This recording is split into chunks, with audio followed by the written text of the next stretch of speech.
Hello everyone, this is Sameer Khan. Welcome to my channel trading with Sameer. I hope everyone is fine.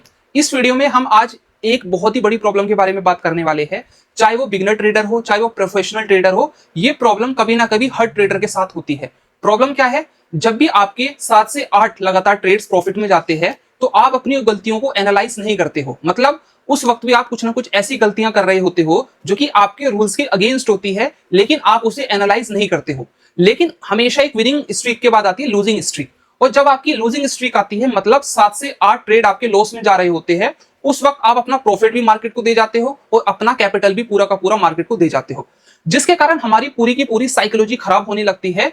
इस video में हम 5 points के through सीखेंगे कि आप अपनी साइकोलॉजी को कैसे मैनेज कर सकते हो। मतलब आपकी लूजिंग स्ट्रीक के वक्त जब साइकोलॉजी खराब होने लगती है, आपके डिसीजंस गलत होने लगते हैं, तो उस वक्त आप अपनी साइकोलॉजी को कैसे मैनेज कर सकते हो, कैसे आप गलतियां कम कर सकते हो और कैसे उस वक्त भी आप अपना लॉस कम कर सकते हो। क्योंकि ज्यादातर उस वक्त ट्रेडर पूरा का पूरा कैपिटल या प्रॉफिट मार्केट को दे जाते हैं। तो सबसे जो पहला पॉइंट आता है वो आता है take a short break and reset your brain. हमेशा जब भी लूजिंग स्ट्रीक आती है, जब भी आपके लगातार 2 लॉस होते हैं, चाहे वो लूजिंग स्ट्रीक हो चाहे विनिंग स्ट्रीक हो, आपको हमेशा एक छोटा सा ब्रेक लेना चाहिए और अपने माइंड को रीसेट करने का वक्त देना चाहिए। क्योंकि गलतियां सबसे होती है, लूज पैसा सबका होता है, प्रॉफिट भी सबका होता है, लेकिन डिपेंड करता है कि उसे मैनेज कैसे करता है। तो हमेशा जब भी आपके 2 या 3 लगातार ट्रेड लॉस में जाते हैं, हमेशा अपने आप को वक्त दो और अपने माइंड को थोड़ा सा वक्त दो, थोड़ा सा उसे रीसेट करो, थोड़ा सा रेस्ट करो, अच्छा खाओ, अच्छा पियो, उसके बाद मार्केट में दोबारा आओ। क्योंकि चांसेस होंगे आप रिवेंज ट्रेडिंग के मकसद से उस वक्त नहीं आएंगे और आपका माइंड बिल्कुल फ्रेश होगा। Got it? अब लोग ज्यादातर लॉस क्यों करते हैं? जैसे मैं when I was a beginner, मैंने 1 लॉस कर दिया, 2 लॉस कर दिया, उस समय मेरी साइकोलॉजी इतनी ज्यादा खराब हो जाती थी कि मैं रिवेंज ट्रेडिंग करना स्टार्ट कर देता था। क्योंकि उस समय मैं माइंड को रेस्ट देता नहीं था, अपने माइंड को रेस्ट दिया नहीं, और अचानक से मैंने सोचा भाई मेरा इतना पैसा चला गया है, तो मैं रिवेंज स्टार्ट कर देता था, जिसके कारण एट द एंड 100% पैसा वो जाना ही जाना है आपके पास। उसके बाद भी जितना कैपिटल बचा हुआ है वो मार्केट लेके ही जाएगा। आपको मार्केट के साथ चलना है, ना कि आपको मार्केट से लड़ना है। Got it? सेकंड पॉइंट है रिड्यूस योर पोजीशन साइजिंग। आपको पता है पोजीशन साइजिंग का कितना ज्यादा इंपॉर्टेंस है, और मैंने इतनी सारी वीडियोस पोजीशन साइजिंग के ऊपर बना दी है। अगर आपकी पोजीशन साइजिंग अच्छी नहीं है, सपोज करो आप 1 लाख रुपए से ट्रेड कर रहे हो और आपको लगातार लॉस हो रहे हैं, तो आप उस वक्त ऐसा करो, आप अपनी पोजीशन साइजिंग छोटी कर दो। जब आपके ट्रेड्स विनिंग में जाने लगे, आपके डिसीजंस करेक्ट होने लगे, तो आप उस वक्त अपना कैपिटल इंक्रीज कर सकते हो। अब ज्यादातर लोग यही गलती करते हैं, जब उन्हें लॉस होता है उस लॉस को कवर करने के चक्कर में वो अपना कैपिटल भी इंक्रीज कर देते हैं और अपनी पोजीशन साइजिंग भी इंक्रीज कर देते हैं, जो कि सरासर गलत है। आपको बिल्कुल भी ऐसा नहीं करना है। अगर आप ऐसा करेंगे तो आप इतने बड़े लॉस में चले जाएंगे, आप पूरी जिंदगी भर उसे चुका नहीं पाएंगे। अगर मैं अपनी बिगिनर्स की बात बताऊं, जब मैं स्टार्टिंग में मैंने ट्रेडिंग स्टार्ट करी थी, मैंने एफएनओ में कैसे लॉस किया था? केवल और केवल रिवेंज ट्रेडिंग की वजह से। मैंने अपने माइंड को सोचने का टाइम नहीं दिया, मैंने अपने माइंड को रेस्ट नहीं दिया, और मैंने अपनी पोजीशन साइजिंग को मेंटेन नहीं करा।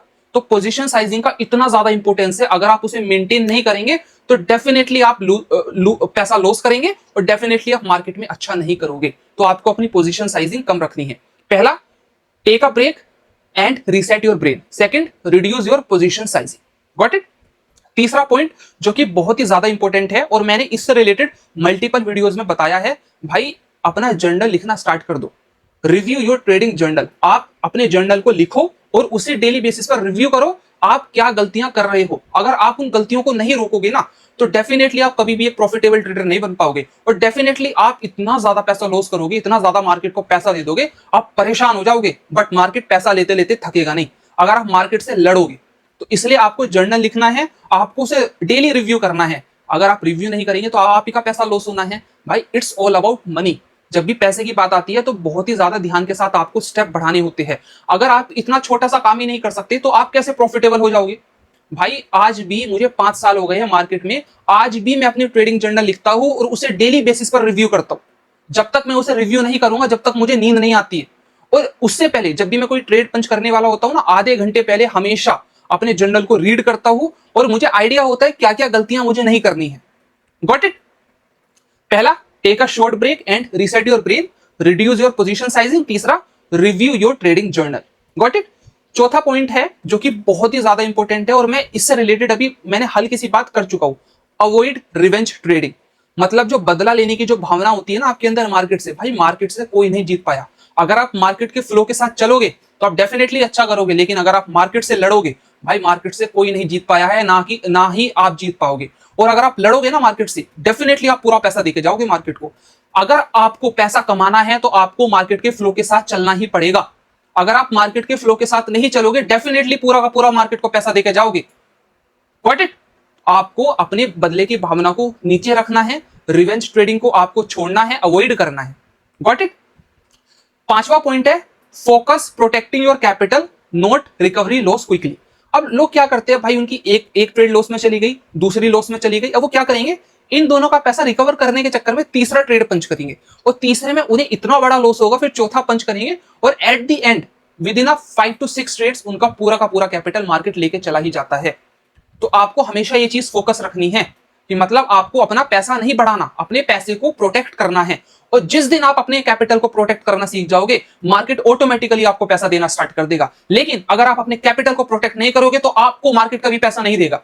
आपको ये चीज ध्यान रखनी ही रखनी है, अपने कैपिटल को प्रोटेक्ट करना है और क्विक प्रॉफिट के चक्कर में नहीं जाना है। जो लोग भी क्विक प्रॉफिट के चक्कर में गए हैं, आप हिस्ट्री उठा के देख लीजिए, उन्होंने इतने बड़े बड़े लॉस खाए हैं ना, आप सोच भी नहीं सकते। Got it? पहला point, take a short break and reset your mind. दूसरा, रिड्यूस योर पोजीशन साइजिंग। अगर आप 1 लाख रुपए का ट्रेड कर रहे हो तो 50,000 से करो, 20,000 से करो, 10,000 से करो, लेकिन लूजिंग स्ट्रीक में आपको पोजीशन साइजिंग कम रखनी ही रखनी है। तीसरा है रिव्यू योर ट्रेडिंग जर्नल। भाई उसे लिखना भी है, उसे डेली बेसिस पर रिव्यू भी करना है, और अगर कोई ट्रेड आप पंच कर रहे हो उससे पहले आपको उसे पढ़ना है, रिव्यू करना है, जिससे आप वो गलतियां रिपीट ना करो। Got it? फोर्थ है अवॉइड रिवेंज ट्रेडिंग। अगर आपके अंदर बदला लेने की भावना है, अगर आप मार्केट से लड़ना चाहते हो तो लड़ लो, आप देख लोगे आपका पूरा का पूरा कैपिटल एक बार में चला जाएगा। लड़के देख लो आप मार्केट से एक बार, तो आपको रिवेंज ट्रेडिंग अवॉइड करनी है।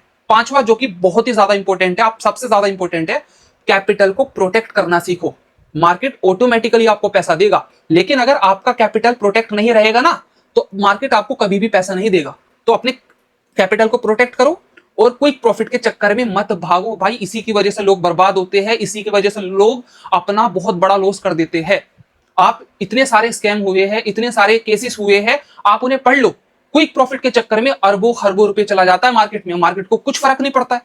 Got it? और एक बोनस पॉइंट है, get proper sleep and avoid trading when you are mentally exhausted. अब लोग क्या करते हैं, भाई मैंने 2 ट्रेड लूज कर दी, मैं मेंटली परेशान हो गया, मैं उसके बाद भी ट्रेड पंच करूंगा, उसके बाद भी करूंगा। भाई आपको जब भी आपका माइंड एग्जॉस्ट हो जाए ना, थक जाए, उसके बाद आपको ट्रेड नहीं करनी है। आपको अच्छी स्लीप लेनी है, आपको अपनी गलतियों को एनालाइज करना है, सोचना है कि आपने क्या गलतियां करी है, उसके बाद ही आपको नई ट्रेड पंच करनी है। आज के वक्त में मैं बता रहा हूं, आई स्वेयर, एक हफ्ते में मैं केवल 5 से 6 ही ट्रेड करता हूं, इससे ज्यादा नहीं करता। मुश्किल से 2 दिन में 1 ट्रेड करी, 3 दिन में 2 ट्रेड कर ली, 4 दिन में 2 ट्रेड कर ली, लेकिन एक हफ्ते में 6 से 7 से ज्यादा मेरी ट्रेड नहीं होती। आप सोचो वो 6 से 7 ट्रेड मेरी कितनी एनालाइज वाली होती है, कितना मैं उसके बारे में सोचता हूँ, कितना बैक टेस्टिंग करता हूँ। तो भाई आपको भी ऐसा ही करना है। Got it? 6 पॉइंट आपको समझ आ गए? अगर आपने ये चैनल अभी तक सब्सक्राइब नहीं किया है, do subscribe this channel and like my video. और अगर आपने ये पॉइंट फॉलो नहीं करे, आप डेफिनेटली मार्केट को पैसा देकर जाओगे। और अगर आपको टेक्निकल एनालिसिस, फंडामेंटल एनालिसिस से रिलेटेड कोई भी इशू आ रहा है, अगर आपको नहीं समझ आ रहा है, तो मैंने इस चैनल पर 190 प्लस वीडियोस डाल दी है, तो आप मेरी टेक्निकल एनालिसिस की वीडियोस को जाकर देख सकते हैं और सीख सकते हैं कि काम कैसे करता है। और फ्यूचर में मैं फंडामेंटल एनालिसिस की वीडियोस भी बनाऊंगा। और अगर कोई ऐसा कॉन्सेप्ट छूट गया है जो आप चाहते हो, do comment on my video, definitely I will make a video on that topic. Got it? Thank you.